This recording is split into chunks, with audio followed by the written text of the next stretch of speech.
रोपे प्रकल्प 1996 मध्ये उभारला आणि रोपे प्रकल्पानंतर ज्या पायऱ्या आपण चढलो त्या पायऱ्या आता 2007 मध्ये भारतीय पुरातन विभागाने या पायऱ्या बांधलेल्या आहेत. पूर्वी या बाजूने याला एंट्री नव्हती.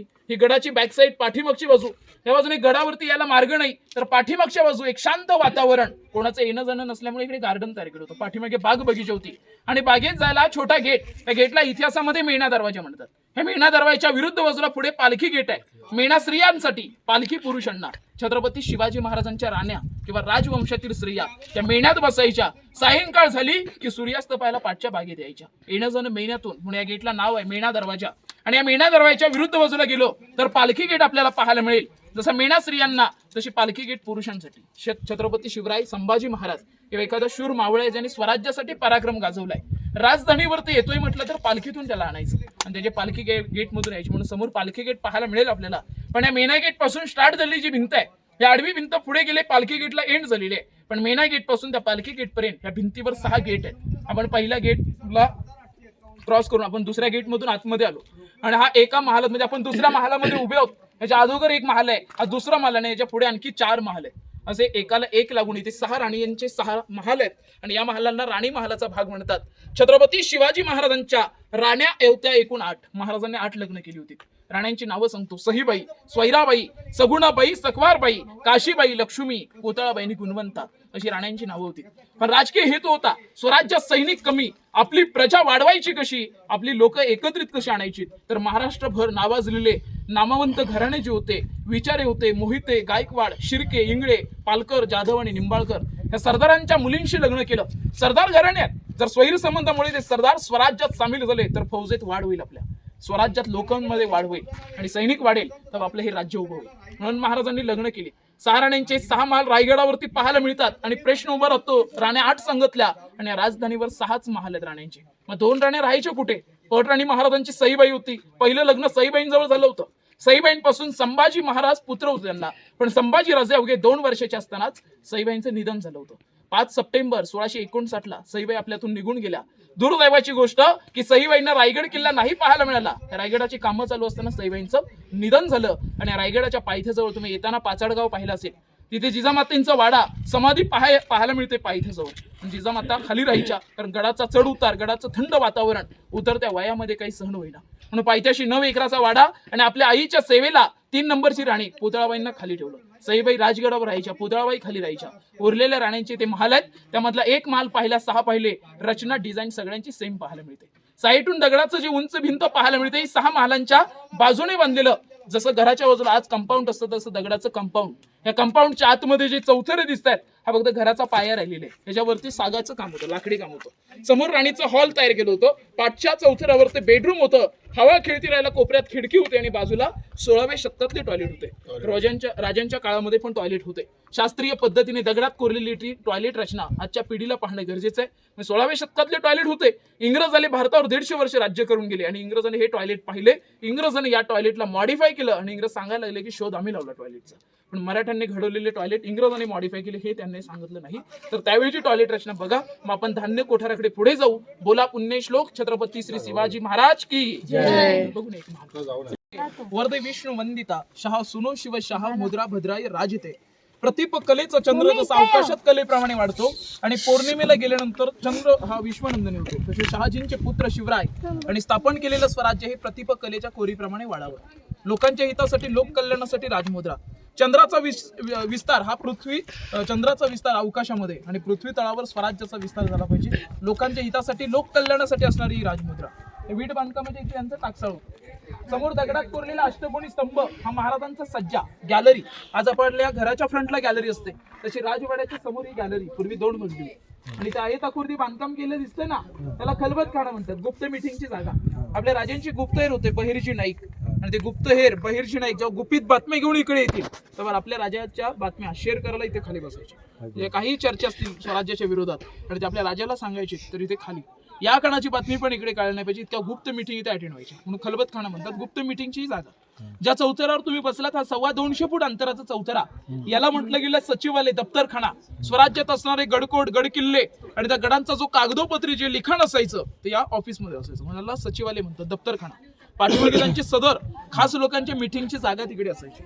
आणि समोर बनलेले दोन स्तंभ त्याला मनोरे आणि विजय स्तंभ अशी नावं दिली आहेत. आज आपल्याला देखील 2 मजली पाहायला मिळतात. शिवकाळात एकावर एक 7 मजली उंच इमारती होत्या. ही रायगडाची फ्रंट साईड, गडाची शोभा, किल्ल्याचे वैभव वाढावं या दृष्टिकोनातून बांधल्या गेल्या फ्रंटला. पण किल्ल्याच्या फ्रंटला असून यांचा उपयोग केला जायचा. शिवरायांच्या राण्या थंड हवेशीर बसल्या मनोऱ्यामध्ये सायंकाळी यायच्या. हे इमारती पूर्वी 7 मजली, प्रत्येक कॉलम 12 कॉलम आहेत एका इमारतीला आणि प्रत्येक कॉलमवर देवळ्या कोरलेल्या आहेत. समोरच्या इमारती बघा छोट्या छोट्या देवळ्या आहेत. एका कॉलमवर रांगेमध्ये 3 देवळ्या.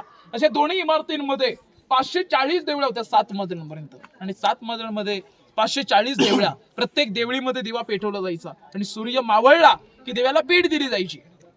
आता सूर्य मावळला अंधार पसरलेला असायचा. दिव्यांच्या उजेड, लुकलुकणाऱ्या दिव्यांचा उजेड त्या खिडकीतून बाहेर पडायचा. त्या खिडकीला असायचा पडदा. ज्या रंगाचा पडदा त्या रंगाचा उजेड बाहेर दिसेल. म्हणजे 7 मजल्यांना 7 रंगाचे पडदे असायचे. प्रत्येक मजल्यातून वेगळ्या रंगाचा जो पडदा असेल त्या रंगाचा उजेड बाहेर दिसायचा. जशी इमारत 7 मजल्यांपर्यंत सजेल तिचं प्रतिबिंब तलावामध्ये दिसायचं.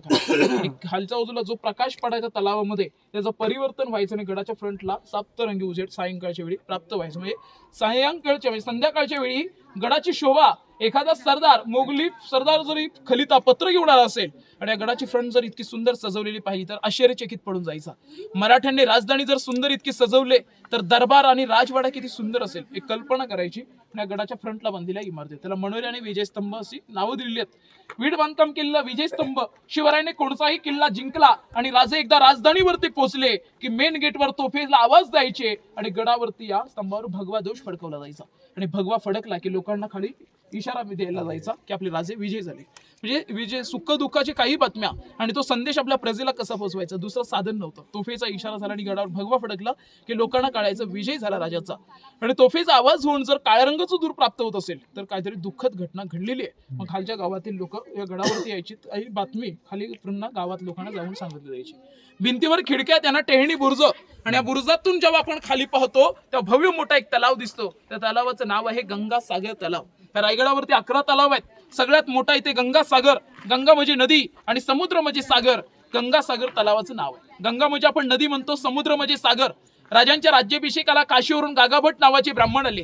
नद्यांचं सागरांचं पाणी इथे आणलं आणि राज्याभिषेक झाल्यानंतर उरलेलं पाणी इथे विसर्जन केलं. त्यावेळी कविता म्हटली गेली की गंगा, यमुना आणि नर्मदा यांच्या आल्या साऱ्या बहिणी. राज्याभिषेकाला आणलं होतं पाणी. जल हे झालं तीर्थाचं घर आणि नाव दयाचं गंगासागर. हे गंगासागर तलाव 32 फूट खोल, 128 मीटरचा घेर आहे तलावाचा. रायगडावरचा सगळ्यात मोठा तलाव आहे. 12ही महिने या तलावामध्ये पाणी आपल्याला पाहायला मिळतं. हा गंगासागर तलाव बघू आणि दरबारात जिथे शिवरायांचा राज्याभिषेक झाला अशा अति महत्वाच्या जागेवरती पुढे जाऊ. बोला पुण्यश्लोक छत्रपती श्री शिवाजी महाराज की जय. आता बघ आपण ज्या जागेवरती आलोय हे रायगडावरचं एक अति महत्वाचं आणि गडावरचं एक पवित्र ठिकाण आहे. वर्षभरात लाखो शिवभक्त या जागेला भेट देतात. पण इथे आल्यानंतर एक अभिमान, एक उत्साह होतो आणि या जागेवरची धूळ माती उचलून मोठ्या अभिमानाने, मोठ्या उत्साहाने ती कपाळी लावून घेतली जाते. तर या जागेवरच छत्रपती शिवरायांचा राज्याभिषेक झालाय आणि त्या राज्याभिषेकाचं छायाचित्र पोस्टर मोठ्या अभिमानाने, मोठ्या उत्साहाने आपण घराच्या भिंतीवरती लावतो आणि त्या पोस्टरमध्ये पाहायला मिळणारं वैभव इथे होतं. हा पूर्ण दरबार त्यावेळी मखमली पडदे आणि पैठणी कापडाने पूर्ण कापडून घेतलं होतं. म्हणजे पूर्ण पॅक होतं, बंदिस्त होतं. आणि त्या आतमध्ये आपल्या राजाचं रत्नजडीत 32 मणाचं सुवर्ण सोन्याचं सिंहासन. एक मण म्हणजे 40 किलो सोनं. असं 1280 किलोचं 32 मणाचं सिंहासन. एक मण म्हणजे 40 किलो, असं 1280 किलोचं सिंहासन. पण कल्पना करा, पैठणी कापडं आणि मखमली पडदे, मशालींचा उजेड आणि त्यावेळी सोन्याचं सिंहासन या दरबाराला किती शोभून दिसत असेल. त्यावेळी या दरबारात 6000 लोक बसली होती. मखमली पडदे होते, पैठणी कापडं, गोंड्यांच्या फुलांची सजावट आणि मशालीच्या उजेडात बसलेली इथे 6000 लोक. राजे पहाटे 4ला उठले. राजवाड्यामध्ये राजाने स्नान केलं. शाही पोशाख अंगावरती परिधान केला. कपाळी चंद्रकोर, डोक्यावर जरेटो, गळ्यामध्ये कवड्याच्या माळा. देवदर्शन व्हायला पाहिजेत म्हणून गडदैवत शिरकाई मातेला नतमस्तक झाले. गडदैवत शिरकाई मातेचं दर्शन झाल्यानंतर तुळजापूरच्या भवानी देवीला साकडं घातलं. प्रसन्न देवता म्हणून तुळजापूरच्या भवानी देवीला साकडं घातलं. तिच्या झोळाईला वंदन केलं आणि जगदीश्वराला अभिषेक घातला आणि जगदीश्वराला नतमस्तक होऊन त्यांची मिरवणूक हत्तीच्या अंबारीतून वाजत गाजत मिरवणूक जगदीश्वराकडे गेट जवळ. या गेटच्या बाहेरच अंबारी थांबली गेलेली. पण या दरबाराच्या आतमध्ये 6000 लोक बसले होते. इथे आलेला व्यक्ती म्हणजे रुबाबदार. डोक्यावर भगवा फेटा, कमरेला भगवे शेले बांधलेले. प्रत्येक मावळा आपल्या पिळदार मिशीला पिळ देत आपल्या राजाचं आगमन या गेटमधून होणार म्हणून दरबारात बसलेला व्यक्ती या गेटकडे पाहत होता. 6,000 प्रजेची उपस्थिती, मखमली पडदे, पैठणी कापडं, सोन्याच्या सिंहासनाच्या उजवीकडे राष्ट्रमाता राजमाता जिजाऊ महासाहेब बसले होते. शिवपुत्र शंभूराजे सिंहासनाच्या उजवीकडे, तर सिंहासनाच्या डाव्या बाजूला राजाराम राजे. एक बाजूला मंत्रिमंडळ बसलं होतं, एक बाजूला महाराजांच्या राण्या बसल्या होत्या आणि काशीवरून आले गागाभट हे नद्यांचं आणि सागरांचं पाणी घेऊन या दरबारामध्ये उपस्थित होते.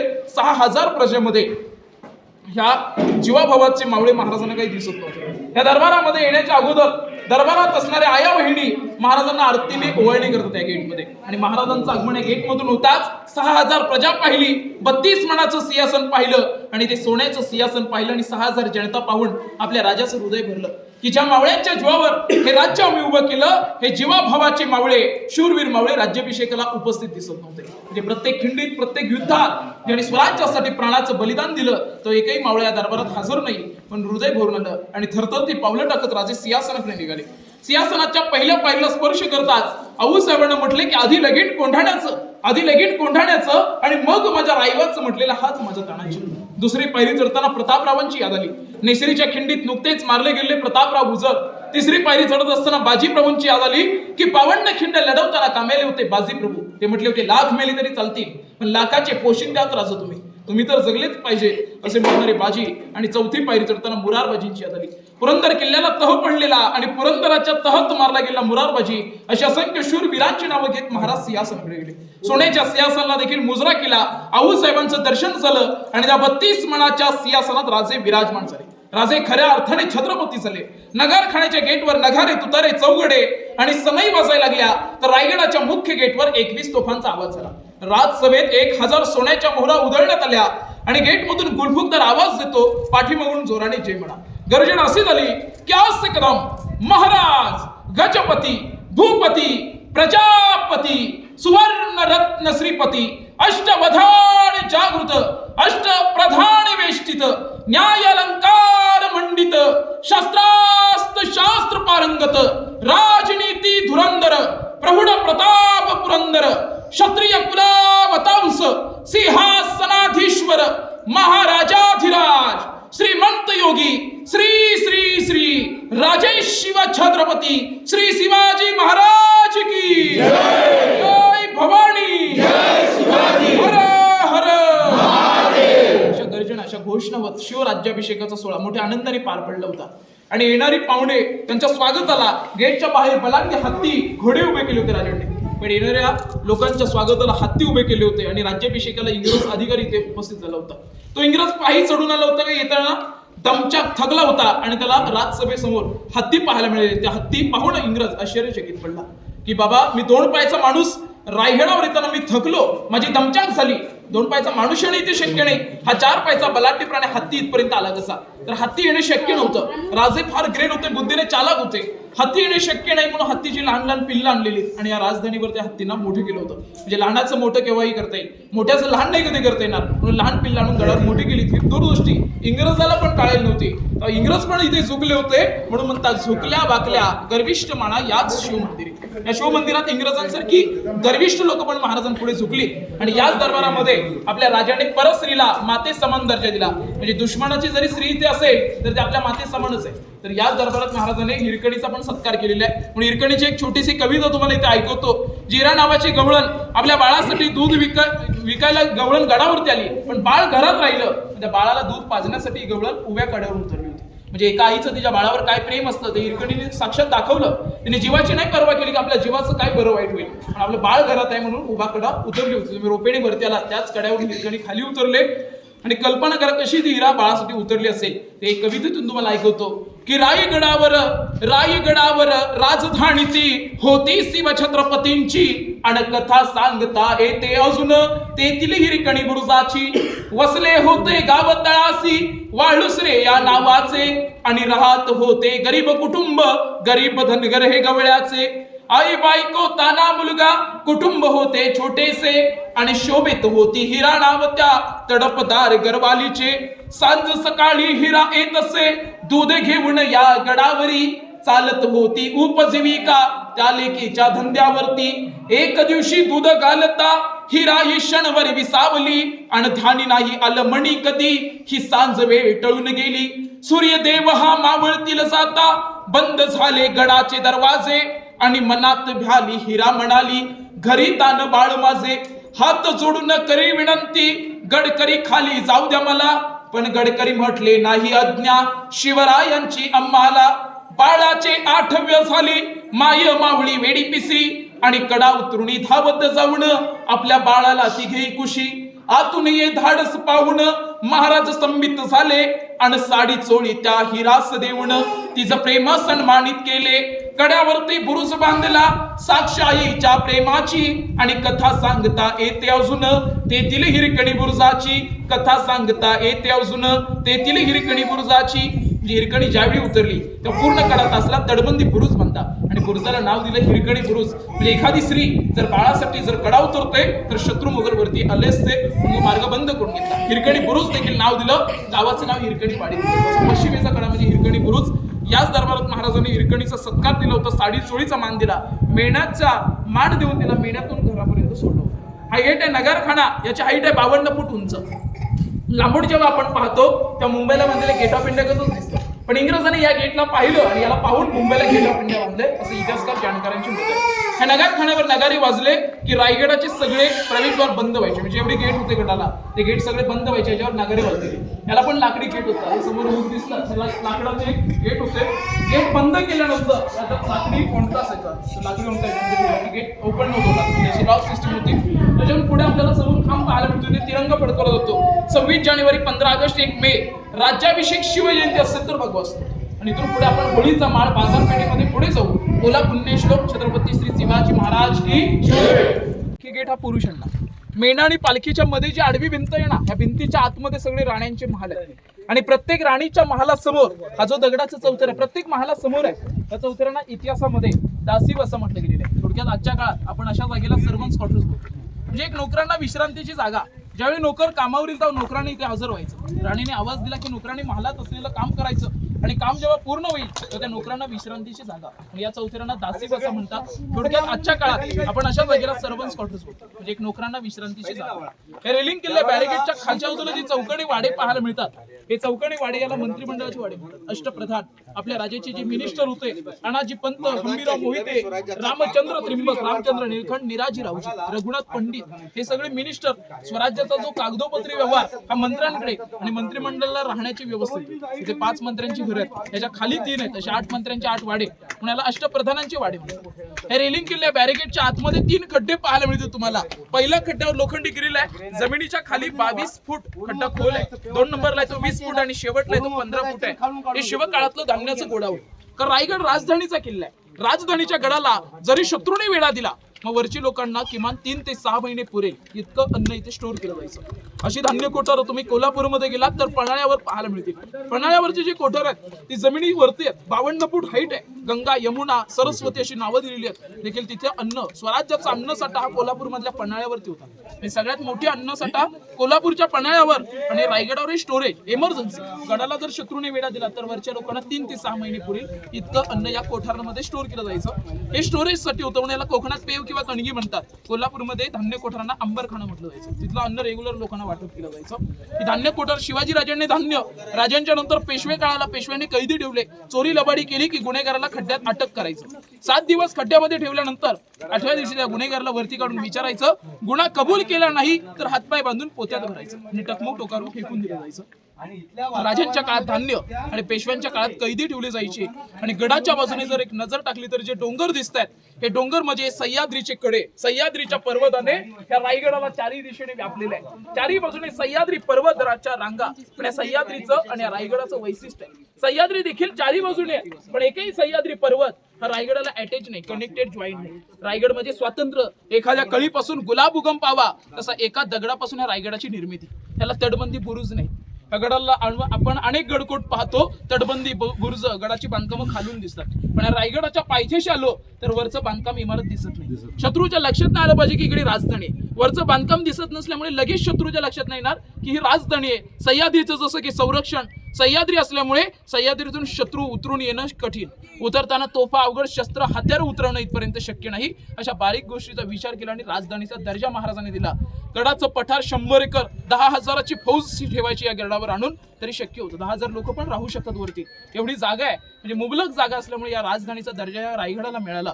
आणि इथून 1656ला ताबा महाराजांनी घेतला. 1656 ते 70 14 वर्ष याची बांधकामं करून घेतली आणि 71ला राजे इथे आले. 1671 ते 1680 म्हणजे 10 वर्ष फक्त कारभार महाराजांनी इथून केलेला आहे. 10 वर्षामध्ये कालखंडात काय इतिहास घडला हा प्रत्येक पॉईंटवरती आपण जाणून घेणार आहोत.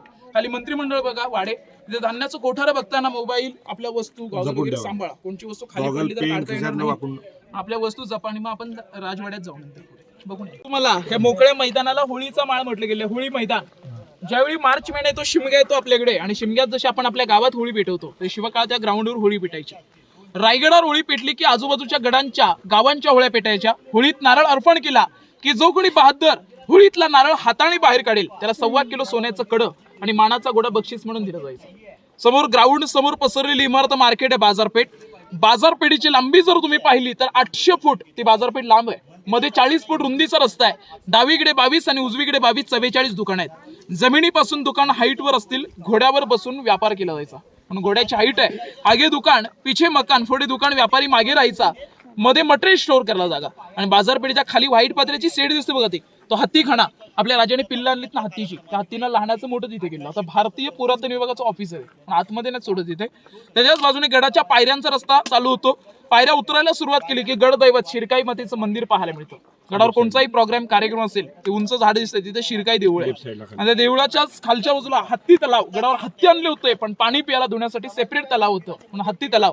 ग्राउंडवर महाराजांची मूर्ती पाहायला मिळते. याचे शिल्पकार आहेत गणेश पाटकर, शास्त्र बुद्धे, हे 2 शिल्पकार. मूर्ती मुंबईमध्ये घडवली आणि मूर्तीची स्थापना रायगडावर केली. मूर्तीची स्थापना सिंहासनात करायची होती. राजे सिंहासनात बसताना पायात कधी जोडे घालून बसत नव्हते. मूर्तीच्या पायात जोडे आहेत म्हणून स्थापना गादीवर न करता इथे केलेली. मूर्तीची स्थापना ह्या ग्राउंडवरती केली. प्राईम मिनिस्टर इंदिरा गांधी आणि यशवंतराव चव्हाण यांच्या हातून या मूर्तीचं उद्घाटन केले. आणि मूर्तीवर छत्र बसवण्यासाठी राजांचे वारसदार साताऱ्यावरून उदयनराजे आले होते गडावर. मूर्तीवर छत्र बसवण्याचा प्रयत्न केला. शिवप्रतिष्ठान मंडळ, संभाजी भिडे गुरुजींनी छत्र बसवलेले. बाजारपेठेतून हा सरळ रस्ता आता जगदीश्वराकडे जातो. मंदिराकडे जाणारा मार्ग याला राजमार्ग म्हटलं गेलेलं आहे, कारण राजे स्वतः या मार्गाने जायचे मंदिरात. मंदिराचा आकार जर बाहेरून पाहिलं तर जरा मस्जिदीसारखं दिसतं मंदिर. मस्जिद सारखा आकार मुद्दामून. मोगली काळ देवळं मंदिरं बांधली गेलीत पण मंदिरं मोगला तोडायची. सुरक्षित राहतील कशी तर मोगलांनी जरी पाहिलं तर त्या मोगलाला पण वाटलं पाहिजे मस्जिद आहे ती आपलं, पण बाहेरून डिझाईन मस्जिद अशी दिलेली आहे. मोगलांना वाटेल त्याचं मस्जिद पण तोडफोड नव्हतं, आपलं मंदिर टिकेल पण मंदिराला डिझाईन मस्जिद अशी दिली. मंदिरात शिवलिंग, हनुमंताची मूर्ती आणि त्याला नतमस्तक होऊन तुम्ही जेव्हा पुढे जाल तर मध्ये गेट पाहायला मिळेल. जसं इथे नगरखाना आहे तसं तिथे पण छोटंसं गेट आहे. आणि गेटच्या 2 नंबर पायरीवर शिलालेख पाहायला मिळेल. सेवेचे ठाई तत्पर हिरोज इंदुळकर. ज्या कलाकाराने साक्षात रायगड बांधला त्या कलाकाराचं नाव तिथे अर्पण केलेलं आहे. 14 वर्षामध्ये रायगड किल्ला बांधला आणि हिरोज इंदुळकर हे शिल्पकार म्हणून हिरोजींना जवळ घेतलं. आणि राज्याभिषेकाच्या सोहळ्यात महाराजांनी प्रत्येक सरदाराला बक्षीस दिलं. ढाल, तलवार, सोनं, नाणं, जहागिरी, ज्या प्रत्येकाच्या हुशारीप्रमाणे, कर्तबदारीप्रमाणे. ज्या कलाकाराने 14 वर्ष घाम गाळलाय, ज्याने राजधानीचा दर्जा या रायगडाला दिला, त्याला काय द्यावं आपण हे सूचना महाराजांना दरबारात विचारलं. हिरोजींना काय हवं हिरोजी? हाती घोडे हवे, जहागिरी, सोनं नाणं हवंय, धन दौलत हवी. काय हवे? जहागिरी, सोनं नाणं हवंय, धन दौलत हवी. काय हवंय तुम्हाला? त्याने स्वतः स्वराज्यासाठी घरदार, जमीन, जागा, प्रॉपर्टी सगळं विकून दिलं होतं आणि हा राजधानीचा किल्ला त्याने बांधून पूर्ण केला. त्याला विचारतायत राजे हिरोजी काय हवंय? हिरोजीने मागायचं असतं सोनं नाणं, जहागिरी, गावांच्या वतनदाऱ्या मागितल्या असतं, राजाने सहज दिली असते हिरोजींना. पण हिरोजी म्हटले की राजा बक्षीस तर अवश्य घेईल पण या दरबारामध्ये कुठे? आमचं बक्षीस आम्ही घेऊ पण जगदीश्वराच्या देवळामध्ये. आणि मग इथला कार्यक्रम पूर्ण झाल्यानंतर हत्तीच्या अंबारीतून मिरवणूक जगदीश्वराकडे गेली महाराजांची. आपले बक्षीस घ्यायचंय म्हणून हिरोजी अगोदर मंदिरामध्ये पोहोचले आणि मंदिरात पोहोचतामध्ये हिरोजी उभे होते, स्वतःचं बक्षीस घ्यायचंय म्हणून महाराजांची मिरवणूक जगदीश्वराच्या मंदिराच्या बाहेर थांबली गेली. अंबारीतून राजे उतरले, आता मंदिरात दर्शनाला जाणार. पण हिरोजींनी तयारी केली होती की मंदिरात जाण्याचं गेट त्या पायरीत दगड बसवायचा बाकी ठेवलेला. दगडात स्वतःचं नाव लिहिलं होतं आणि भगव्या अस्तराने दगडाला गुंडाळलेलं. दगड बाजूला ठेवला होता. आपल्या राजांनी विचारलं हिरोजी काय हवंय? तर हिरोजी म्हटलं की हा दगड या पायरीमध्ये बसवायचा आहे, हे परमिशन मला तुमचं हवंय, एवढंच मी बक्षीस समजून जाईल. आपल्या राजांना विशेष वाटलं, ज्या 14 वर्ष ज्या कलाकाराने घाम गाळला त्या कलाकाराने एक दगड बसवण्याचं परमिशन हवंय. हिरोजी रायगडावरती नाव लिहायचं गडाच्या मेन गेटवर लिहा, उंच इमारतीवर लिहा. पण राजांनी त्या दगडात काय विशेष हे राजांना माहित नव्हतं. दगडावरचं भगवं अस्तर बाजूला केलं आणि विशेष काय लिहिलंय तर सेवेचे ठाई तत्पर हिरोज इंदुळकर. उभा रायगडच्या कलाकाराने बांधलाय, त्यांनी दगड बसवण्याचं परमिशन. आणि एका पायरीमध्ये हिरोजी मेन गेटवर नाव लिहा, एखाद्या उंच इमारतीवर लिहा. पण हिरोजी म्हटले की नाही राज, रायगड किल्ला बांधला म्हणून आम्हाला नाव नको आहे. ज्या ज्यावेळी तुम्ही जगदीश्वराच्या देवळात याल, जिथे तुमचं पाऊल नेहमी स्पर्श होईल अशा ठिकाणावरती नाव आहे. सेवेचे ठाई तत्पर हिरोज इंदुळकर. उभा रायगड हिरोजीने बांधला आणि शेवट एक पायरीवर नाव लिहिलंय, सेवेचे ठाई तत्पर हिरोज इंदुळकर. हिरोजींच्या नावाची पाठी आहे तिथे, वाघ्या कुत्र्याची समाधी आहे आणि हे बघून तुम्हाला तिथूनच परतीचा प्रवास. मंदिराच्या समोर हिरोजींचं नाव आणि हिरोजींचं नाव पाहिलं की राईट साईडला रायगडाची शाश्वती पत्राचं सिराळे संस्कृत मध्ये लिहिलंय की श्री गणपती नम प्रासादो जगदीश्वरस्य जगता माणुदीप याव चंद्र दिवा करो विलासतच जुंब जुंबते. हिरोजींनी त्या गॅरंटी पत्रात संस्कृत मध्ये लिहिलंय की गणेशाचं स्मरण करून किल्ला बांधायला सुरू केला आणि जगदीश्वराचं हे देऊळ याला साक्षी ठेवून आम्ही रायगडाची शाश्वती देतोय. राज्याभिषेकाचं मुहूर्त ज्येष्ठ शुद्ध त्रयोदशीचा दिवस आनंद नाम संवत्सरे बाणभूमी गणना असं राज्याभिषेकाचं मुहूर्त नमूद करून म्हणजे एक शुभ दिवस त्यात नमूद करून त्या शुभ दिवशी आम्ही रायगडाची शाश्वती देतोय. मग रायगडाची शाश्वती अशी दिली की यावं चंद्र दिवा करू म्हणजे रायगडावर बांधलेली तलाव टाक्या गजशाळा हत्तीखणा मुख्य इमारतींचा उल्लेख करून याच्यात लिहित आहेत की चंद्र सूर्य तारे जोपर्यंत अवकाशात राहतील तोपर्यंत मी केलेलं बांधकाम मजबूत आणि टिकून राहील असं गडाचे शाश्वती पत्र दिलंय. आज कलाकारांनी घर बांधलं की सांगणार नाही की घर किती टिकेल, पण ज्यांनी 14 वर्षामध्ये रायगड बांधला त्यांनी सांगितलं चंद्र सूर्य असेल तोपर्यंत मी केलेलं बांधकाम हे परंपरा टिकून राहणार आहे असे रायगडाची शाश्वती पत्र दिले हिरोजींनी. ते संस्कृत मध्ये लिहिलेलं पाहायला मिळतं. समोर समाधी पाहायला मिळेल समोर होतं आणि भगव्या अस्तराने दगडाला गुंडाळलेलं दगड बाजूला ठेवला होता. आपल्या राजांनी विचारलं हिरोजी काय हवंय, तर हिरोजी म्हटले की हा दगड ह्या पायरीमध्ये बसवायचा आहे, हे परमिशन मला तुमचं हवंय, एवढंच मी बक्षीस समजून जाईल. आपल्या राजांना विशेष वाटलं, ज्या 14 वर्ष ज्या कलाकाराने घाम गाळला त्या कलाकाराने एक दगड बसवण्याचं परमिशन हवंय. हिरोजी रायगडावरती नाव लिहायचं गडाच्या मेन गेटवर लिहा, उंच इमारतीवर लिहा, पण राजांनी त्या दगडात काय विशेष हे राजांना माहित नव्हतं. दगडावरचं भगवं अस्तर बाजूला केलं आणि विशेष काय लिहिलंय तर सेवेचे ठाई तत्पर हिरोज इंदुळकर. उभा रायगडच्या कलाकारांनी बांधलाय त्यांनी दगड बसवण्याचं परमिशन, पण एका पायरीमध्ये हिरोजी मेन गेटवर नाव लिहा, एखाद्या उंच इमारतीवर लिहा. पण हिरोजी म्हटले की नाही राज, रायगड किल्ला बांधला म्हणून आम्हाला नाव नको आहे. ज्या ज्यावेळी तुम्ही जगदीश्वराच्या देवळात याल, जिथे तुमचं पाऊल नेहमी स्पर्श होईल अशा ठिकाणावरती नाव आहे. सेवेचे ठाई तत्पर हिरोज इंदुळकर. उभा रायगड हिरोजीने बांधला आणि शेवट एक पायरीवर नाव लिहिलंय, सेवेचे ठाई तत्पर हिरोज इंदुळकर. हिरोजींच्या नावाची पाठी आहे तिथे, वाघ्या कुत्र्याची समाधी आहे आणि हे बघून तुम्हाला तिथूनच परतीचा प्रवास.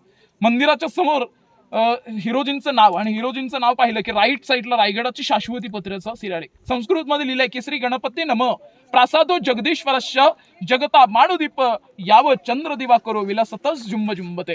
हिरोजींनी त्या गॅरंटी पत्रात संस्कृत मध्ये लिहिलंय की गणेशाचं स्मरण करून किल्ला बांधायला सुरू केला आणि जगदीश्वराचं हे देऊळ याला साक्षी ठेवून आम्ही रायगडाची शाश्वती देतोय.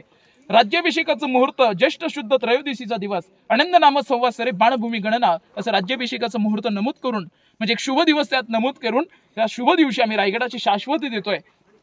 मग रायगडाची शाश्वती अशी दिली की यावं चंद्र दिवा करू म्हणजे रायगडावर बांधलेली तलाव टाक्या गजशाळा हत्तीखणा मुख्य इमारतींचा उल्लेख करून याच्यात लिहित आहेत की चंद्र सूर्य तारे जोपर्यंत अवकाशात राहतील तोपर्यंत मी केलेलं बांधकाम मजबूत आणि टिकून राहील असं गडाचे शाश्वती पत्र दिलंय. आज कलाकारांनी घर बांधलं की सांगणार नाही की घर किती टिकेल, पण ज्यांनी 14 वर्षामध्ये रायगड बांधला त्यांनी सांगितलं चंद्र सूर्य असेल तोपर्यंत मी केलेलं बांधकाम हे परंपरा टिकून राहणार आहे असे रायगडाची शाश्वती पत्र दिले हिरोजींनी. ते संस्कृत मध्ये लिहिलेलं पाहायला मिळतं. समोर समाधी पाहायला मिळेल. समाधीचा मूळ चौथरा अष्टकोनी आकाराचा आहे. संभाजी महाराजांनी समाधीचा मूळ चौथरा बांधला, पण समाधीचा जीर्णोद्धार केला महात्मा ज्योतिबा फुले यांनी 1869 मध्ये. 1870 पहिली शिवजयंती पुण्यात चालू केली आणि 1926 राजाची समाधी बांधून कंप्लीट केलेली आहे. बाजूला वाघ्या कुत्र्याची समाधी आहे, पण वाघ्याविषयी सध्या महाराष्ट्रामध्ये वाद आहे, त्याचा इतिहास सांगणं सध्या बंद केलेलं आहे. ती आपली महत्वाची माहिती संपलेली आहे. जय हिंद जय महाराष्ट्र. म्हणून सांगायचंय की जिजाऊ महासाहेब जन्माला आलात तुम्ही म्हणून दिसते अंगणामधली तुळस आणि शिवरायांना जन्म दिलात म्हणून दिसतात मंदिरांवर उंच उंच कळस. रायगडावर खडे पसरले शिवरायांच्या पाही आणि हीच आम्हास माणिक मोती दुसरी धन दौलत नाही. अंधार फार झाला आता दिवा पाहिजे या देशाला या महाराष्ट्राच्या भूमीला पुन्हा एकदा जिजाऊंचा शुभ पाहिजे. ही माहिती संपवतो. जय हिंद जय महाराष्ट्र. तर मंदिरात दर्शन करा.